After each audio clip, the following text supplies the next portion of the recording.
Kung walang nagsasabi sa'yo nito, gusto ko lang sabihin na proud ako sa'yo.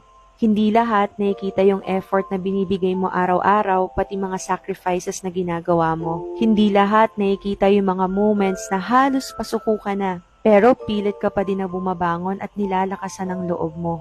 May mga pagkakataon nga na gusto mo na mag-quit.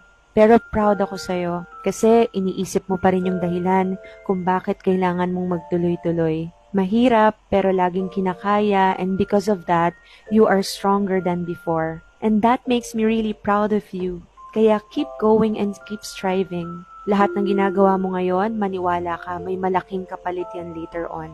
This is your confirmation that whatever effort you're putting in is not wasted. I believe in you. And most of all, God believes in you. God bless you.